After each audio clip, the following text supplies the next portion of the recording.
বাড়ির কাছে বিয়ে হওয়ার বুঝি এটাই সুবিধা? বিয়েতে তো নেমন্তন্ন ছিলই, সেখানে কবজি ডুবিয়ে খেয়েছি, আবার ছিল কন্যাযাত্রী যাওয়ার ইনভিটেশন।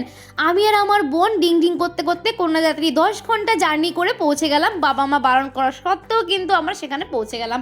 যাই হোক, গিয়ে দেখি কনকনে ঠান্ডায় দিচ্ছে গরম গরম চিকেন পকোড়া আর কফি। চিকেন পকোড়া আর কফিটা খেয়ে নিলাম। আজকের ভিডিওটা শুধুমাত্র রয়েছে স্টার্টার, পরের দিন কিন্তু আমি মেইন ভিডিওটা খাবার দাবারে শেয়ার করব।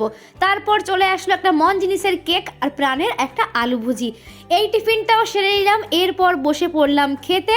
খাবার দাবার সেরে, খাবার দাবারটা বেশ ভালো হয়েছিল। পরের ভিডিওটা কিন্তু অবশ্যই দেখো যে এই বিয়েবাড়িতে আমরা কি কি খেয়েছি।